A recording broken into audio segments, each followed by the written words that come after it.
You're listening to the Play Therapy Podcast with Dr. Brenna Hicks, your source for centered and focused play therapy coaching. Hi, I'm Dr. Brenna Hicks, the Kid Counselor.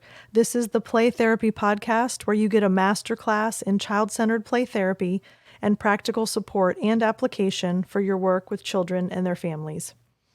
In today's episode, I am answering a question from Yana. Yana is in Massachusetts, and she reached out about one of her clients with whom she's currently working with some questions about what she perceived to be some resistance to the process and parents' concerns about behavior as a result of starting the play therapy process.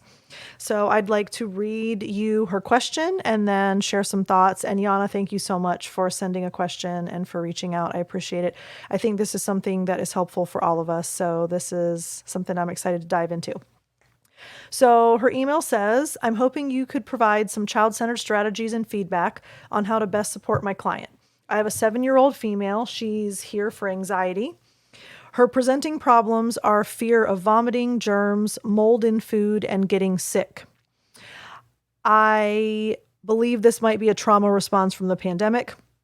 And then she says, I'm feeling lots of pressure from parents as her anxiety symptoms have worsened since summer is approaching.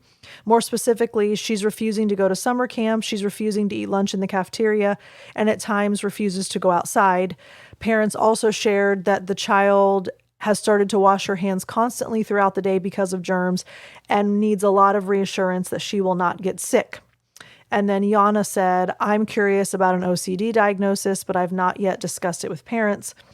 So then the question continues, in the playroom, we've established great rapport and trust. However, I'm concerned because she remains in the resistance stage. Her play consists of arts and crafts, drawing, and coloring, all very pretty things like hearts, flowers, etc. I've opened the door for her to feel safe playing out or sharing scary feelings, and I've said statements such as, you know this is a space where you play and share anything you want, even very scary feelings about germs. She has not taken these opportunities and becomes very guarded and avoidant when I say these statements. I know that she may not be ready to do the work, but I'm wondering if I should be doing something else. Some folks in the field are recommending transitioning to directive play therapy, but I want to remain true to CCPT. I've increased our sessions to twice a week because her anxiety symptoms are worsening. All right, so Yana, thank you so much. I appreciate this. This is actually a multi-layered scenario, so we're going to dive into quite a few aspects of this. So first and foremost, I'm just going to kind of hit highlights. This isn't in the order of arrival, but this is the order in which I processed it. So whenever you have pressure from parents, and this is really relevant to all of us because we are always going to have parents with high expectations, and they're going to be wanting immediate fixes and solutions that come fast. And they don't understand the process, so they're not patient, and they are expecting things to get better. So there's all of these expectations and pressures that come from parents. This also happens with school personnel at times. So when you have pressure, in this case, you said that you're feeling lots of pressure from parents as her anxiety symptoms have worsened. So obviously that is a layer, something we certainly need to talk about. If there is any kind of communication like this from anyone really in the child's life, but specifically parents, this becomes an articulation issue. And what I mean by that is, it is our job as child-centered play therapists to help parents understand from our first touch point with that family to the very end termination process with that family. They need to understand what to expect. It is our job, that falls on us, it's our responsibility to articulate and communicate and explain the process. And so that means we have to discuss the 4 stages with them before they even start treatment. If you're listening to this and you're going, oh man, I've royally screwed this up, I have never said any of this to any parents, there's no timestamp that you need to, go back and click on. So you just need to address this immediately now. So even if you've been working with a family and you did not do this beforehand, it is imperative that as soon as possible, you get parents knowledgeable about the process. So you're going to go over the stages, you're going to go over the phases, you're going to go over the expectations. You're going to help them understand the entire process. Why? Because if they truly understood this, and if this had been communicated in a way that they fully grasped, they would understand that this is normal. And so when you're working with a child and symptoms get worse, that is normal. When you're working with a child and they go through regression and resistance, that is normal. When behavior symptoms get worse before they get better, that is normal. So it falls on us, and the onus is always in our court, that we have to communicate to parents what they need to understand. And therefore, the outcome is that you remove doubt in their minds about the process. Because they have to come to learn to trust you, they have to come to learn to like you, and they have to come to learn to know you. Know, like, and trust. Those are your three factors. So the best way to do that is to articulate and communicate and explain and educate. So right off the bat, when I read this, my gut says this is an articulation issue. So it is your job, all of your jobs. I'm not just speaking to you, Yana, all of us. It is our job to make sure that we are articulating this process well. Will a parent ever fully understand what's happening in the playroom? Of course not. But can you give them the stages and the phases and the process and the expectations and actually say things like, it's going to get worse before it gets better? And you're probably going to see resistance, which is where this happens. And you might see regressive behavior where this happens. And all of those things need to be clearly communicated. That sets everyone up for success. So that's my first thought. My second thought is, Yana, you specifically mentioned, I'm concerned that the client remains in the resistance stage. And I understand why you say that. However, I'm actually going to throw a little bit of a curveball here. I don't read anything that you described as resistance. So when she's doing arts and crafts and drawing and coloring, hearts and flowers, etc., I know that may seem resistant because in your definition, I think you're understanding that as she's avoiding and resisting the work that she should be doing by replacing it with this art and craft play. So I understand the concept that you use to get there. But I would actually argue that her doing arts and crafts and drawing and coloring, that is safety and comfort play for her. She's not resisting. Resisting almost always comes out in huge behavior upticks, huge levels of refusal, disobedience, anger, aggression. There's usually big stuff that comes out during resistance. At the very least, a child that says, I don't want to play today, or I don't want to go, or I don't want to be here, or I don't know what to do. That's kind of the minimum you get. And then it goes all the way to the other end of the spectrum where they refuse to come back and they run and they hit you and they headbutt and whatever. So that is typical resistance. I don't actually see what you're describing here as resistance. I see this as safety and comfort play for her. And does that mean she's not ready yet? Yes, 100%. But what that means is she's just building up the bandwidth and building up the capacity to address the anxiety and the fear and the worry and the all-consuming scary thoughts that she has about everything in her life not being safe. Those are really, really hard issues to tackle, especially at 7. So she's going to need a lot of buildup to get there. Anxious kids need buildup anyway because they're anxious. So you already have double whammy there. She's an anxious kid and she's fearing the fear. So that is what I describe as a safety and comfort play. So not particularly resistant, just not ready yet. So I think that's a noteworthy piece of this as well. And you mentioned specifically, quote, I've opened the door for her to feel safe playing out or sharing scary feelings. And I've said statements such as, you know that this is a space where you can play and share anything you want. If you would have stopped right there, that would have been child-centered. But by saying even very scary feelings about germs, we've now pivoted into directive and pushing an agenda. So The child-centered non-directive model trusts that the child knows what they're struggling with. It trusts that they want to get better. And it trusts that if you give them the time, the tools, and the opportunity with the right relationship, they will do it. So therefore, with that in mind, she's in there and she knows what she needs to do, and she'll do it when she's ready and able. But by saying, you can even talk to me about very scary feelings and germs, all of a sudden now she knows that that is your expectation. She knows that that's why she's there and that you want her to address those things. So it becomes agenda driven, and it becomes directive, and it becomes leading. And therefore, your next statement, she has not taken these opportunities and becomes very guarded and avoidant when I say these statements. Of course she does. Because it's very clear that she doesn't actually have freedom. She doesn't actually have control. She's not actually in charge. What everyone wants her to address is this overwhelming fear and anxiety. Well, when a kid knows that everyone wants them to do something, they're going to do the exact opposite.